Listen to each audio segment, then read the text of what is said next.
Assalamu alaikum dear students. Let's move further into the topic electrostatics. In the last lecture we had already started with the electrostatics. We had considered the basic properties of charges. The very first property is the additive nature of the charges. We all know what are the charges. Basically there are two types of charges, positive and negative. And we have studied the quantization of charge. As I told you that the charges can be expressed in terms of a quantized quantity, that is nothing but Q into E. It should be an integral multiple of E. So that is the quantization of charge. Now let's study the third property, which is very simple over here. Forces between the charges. As we already know that there exists a forces between the charges whenever we place two positive charge. Let us consider two positive charge of magnitude. Magnitude means amount of charge. So if these two charges plus Q and plus Q, they are of same magnitude and same nature, if they are placed together at let's say R is a distance between them, then what you will observe, it is just like a placing north pole and north pole of a bar magnet. So what you are going to observe, you will find that north pole will be repelled by the north pole of the another magnet. Here also these two positive charges will get repelled from each other. Similarly, if two negative charges are placed together at a finite distance, then also we will see such type of repulsion. From these two observations, we will come to know that like charges, like means same charges always repel each other. Now instead of taking two similar charges, let us take two dissimilar charges, positive and negative. Then what we will observe, it is just like placing north pole and south pole of a bar magnet. So when you bring north pole and south pole of a bar magnet, they will get stick together. So here also these two charge will get stick together because of the forces of attraction between them. So there are only two types of forces exist between the charges, attraction and repulsion. Attractive force attraction and repulsion, which depends on the nature of the two charges that are involved in interaction. Now let us study the fourth property, law of conservation of charge. Student, you might have studied the law of conservation of energy. What does it mean? What does it mean? Law of conservation of energy. It states that energy can neither be created nor be destroyed.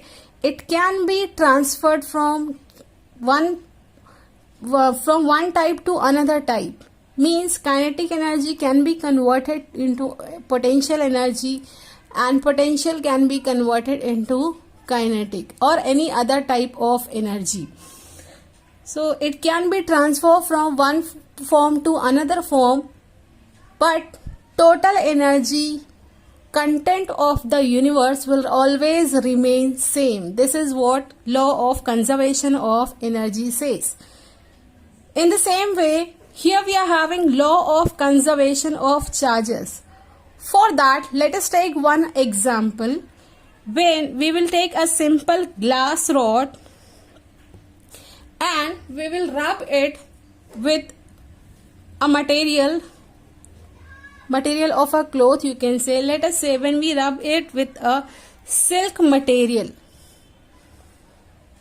when we rub it, friction will be created and charges will transfer from one place to another place. Since it is a glass rod, so the glass rod electron will be transferred from glass rod to the silk material.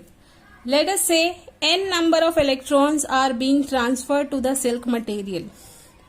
Because of this transfer of electron, the silk material will be negatively charged, and because of the transfer of electron, these electrons will let the some empty places, these charges will be called as a positive charges.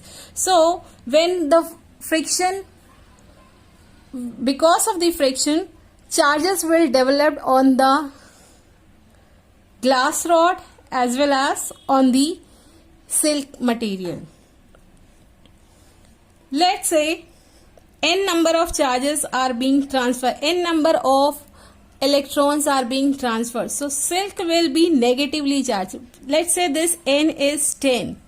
Suppose 10 electrons are being transferred from glass rod to silk material.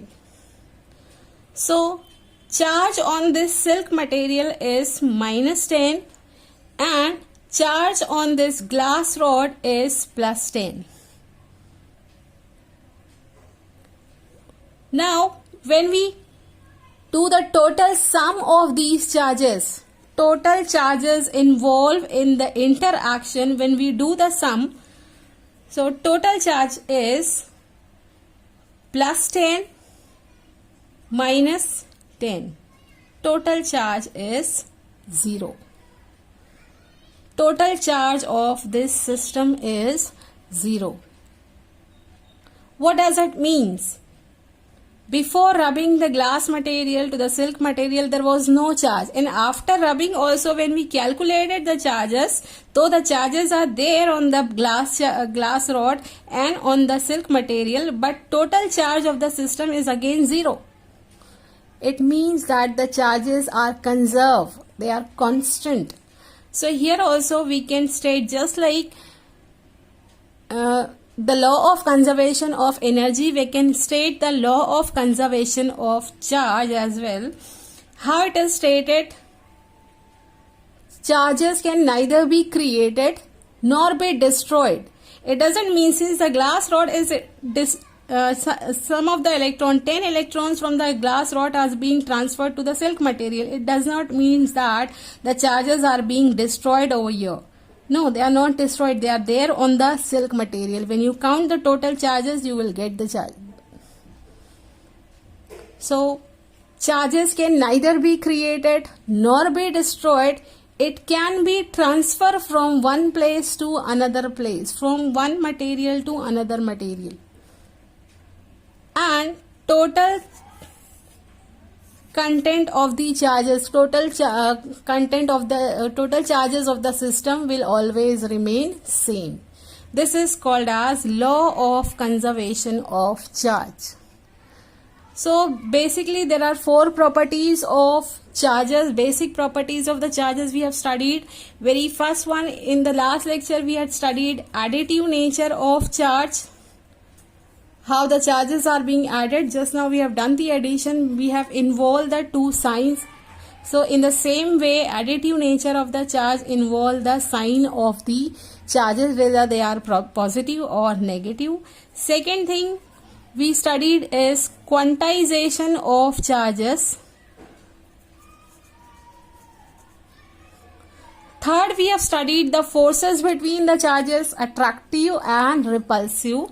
And fourth, we have studied the law of conservation of charge. These are the 4 basic properties of the charges that you should know. Now let's study the very important concept. We'll just have to concentrate on the forces between the charges.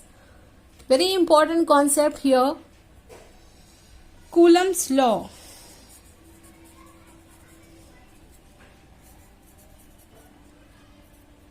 Before stating the statement of this Coulomb's law, let us take one example over here. Here we have taken 2 charges, plus Q, two positive charges. We all know that 2 like charges always repel each other, 2 unlike charges always attract each other. So here we have taken the example of the like charges as well as the unlike charges. So let us consider 2 charges, plus Q plus Q. If I say that, you will observe the force of repulsion between them. The 2 charges are going to repel each other. This, let's say it is Q1, it is Q2. The 2 charges involved in the interaction are Q1 and Q2. Q1 is positive while Q2 is also positive over here. So what force of interaction you are going to observe here? Force of repulsion. So force of repulsion will be observed. Suppose initially the magnitude of the charge that you have taken here is of just 1 coulomb. If it is only of 1 coulomb, you will observe the force of repulsion between them. Okay. Now let us consider the second example. What I will do now, I will increase the amount of these positive charges. I will increase it to 5 coulomb. Suppose both the charges are of 5 coulomb now. Again there will be a force of repulsion. Do you feel any difference between the forces of the charges of 1 coulomb and the forces between the charges of 5 coulomb? Obviously there will be a greater difference between the two systems.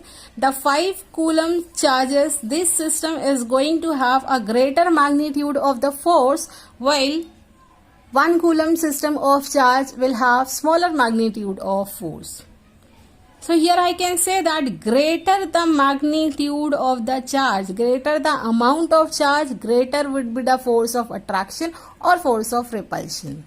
So you can take the example if the two dissimilar charges. Suppose the two charges are of 1 coulomb, one is negative and the other is positive. You will observe the force of repulsion between them. So attraction between them, because the two charges are of dissimilar nature. Now the force of repulsion attraction will be smaller in case of 1 coulomb of charge, or it will be greater in case of 5 coulomb of charges. So if the amount of charges increases, the forces of attraction or repulsion between the two charges increases.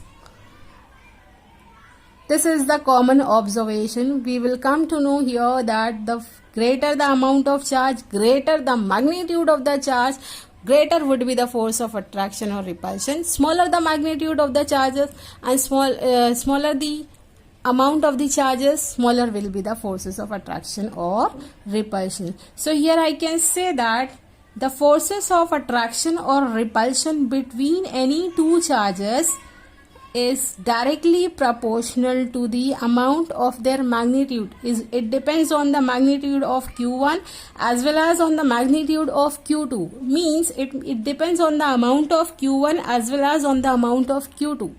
So if the force is depending on both of these two things, then what we should take over here? It depends on Q1 as well as on Q2. So between Q1 and Q2 we will have to take the multiplication operator. It is force of attraction or repulsion is found to be directly proportional to the product of the magnitude of these charges. Why I have chosen this multiplication operator? Because multiplication operator is the only operator which indicates the value of the other quantity as well. If you take the addition of operation over here, if another charge is not present, then also you will observe the force of attraction and repulsion. This is not possible. Similarly, instead of taking multiplication, suppose we have taken minus sign between them. It also represent that if the one charge is not present, then also there will be a force of repulsion and attraction, which is not possible. So here we will have to take the multiplication operator between Q1 and Q2. So you can say that force of attraction or repulsion between any two charges is found to be directly proportional to the product of the magnitude of the two charges. Similarly, let us observe the second thing over here. What happens if the distance between the two charges Q1 and Q2, if the distance between the two charges is very large? Suppose the two charges are situated far apart from each other. They are situated far apart from each other. Then we hardly are going to observe the force of attraction or repulsion. Closer the distance between the two charges, greater would be the magnitude of the force of attraction or repulsion, and Larger the distance between the two charges, smaller will be the force of attraction and repulsion. So it is found to be inversely proportional to the distance. So these are the two facts about the forces of attraction and repulsion that we know, and this is also stated. This conclusion is formulated in terms of law. That law is called as Coulomb's law, as it is first observed by the scientist Coulomb. Coulomb, remember that Coulomb is a unit of charge as well. So according to Coulomb's law, force of attraction and repulsion, let it denoted by F, force of attraction or repulsion between the two charges is found to be directly proportional to the magnitude, product of the magnitude of the two charges, and inversely proportional to the square of the distance between the two charges. It varies with the square of the distance inversely. So this is law. This is what Coulomb's law says, that forces of attraction and repulsion between the two charges is found to be directly proportional to the product of the magnitude of the charges and inversely proportional to the square of the distance between them. It will be written like this. To remove the proportionality sign, we'll have to put some constant over here, is equal to, let's say that constant is K. Then the equation of the Coulomb force will become K into Q1 into Q2 upon R square, where R is a distance between the two charges. When this constant K, one thing we have forgot to mention over here is we have not taken the permission of the medium over here. In which medium we are observing the interaction of the charges, whether the medium is air or vacuum or it is some another medium. Suppose you are doing this observation in air and vacuum, so medium should also permit the interaction of the charges. For example, if the two charges are placed on paraffin, or it is placed in oil, or it is in water, or if it is placed in air or vacuum, so obviously you will observe certain differences between the forces of attraction and repulsion. Medium should permit the interaction between the two charges. So here we will have to take the permission from the medium whether they are permitting the interaction of the two charges or not. So this constant K, don't worry, we will involve the permission of the medium in this constant. The value of this constant comes out to be equal to 1 upon 4 pi epsilon. This sign epsilon, I am writing it over here, epsilon, it is small e. This sign epsilon is called as permittivity of a medium in which the two charges are kept. So if the two charges are kept in air or in vacuum, then the force equation of force will be written as F is equal to 1 upon 4 pi epsilon 0 Q1 Q2 upon R square, where this epsilon 0 is the permittivity of free space. Free space means it is air, either it is air or vacuum. For both of these medium, the permittivity will be written as epsilon 0. If the charges are placed in some another medium, just like paraffin, oil, water, etc. and etc. So here we will have to write the equation as, I can write it as in vacuum or in air, and it is in any medium. So 1 upon 4 pi epsilon Q1 Q2 upon R square, where this epsilon is the permittivity of a medium in which the two charges has been kept. So let's see what is the relation between this epsilon 0 and epsilon. For that, let us do, here we are having two equations, force of attraction or repulsion between the two charges in air or vacuum, and force of attraction or repulsion between the two charges in any medium. So let us just dividing equation 1 by equation 2. Dividing equation 1 by equation 2. So once we divide it, LHS will become force in vacuum or in air upon force or in medium is equal to 1 upon 4 pi epsilon 0 q1 q2 upon r square. The same two charges are supposed to be kept in medium as well, of same magnitude, and they should be separated by the same distance. 1 upon 4 pi epsilon q1 q2 upon r square. So what do we observe? That the rest of the thing will get cancel each other out. 1 upon 4 pi will get cancelled. q1 into q2 upon r square will also get cancelled. What we will get, 1 upon epsilon 0 in the numerator and 1 upon epsilon in denominator. So this epsilon will come in the numerator and this will come in the denominator, epsilon upon epsilon 0. So force in vacuum divided by force in medium is equal to, it is a ratio of permittivity of the medium to the permittivity of free space. This particular ratio is a specific ratio. It is denoted by K, or it is also denoted by epsilon R. As this equation gives the relation between the two permittivity, this ratio is called as relative permittivity.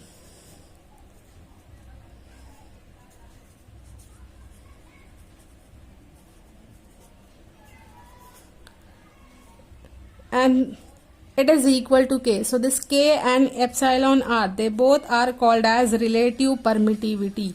They are also called as dielectric constant. Please keep it in mind. They are also called as dielectric constant. And they are also called as specific inductive capacity.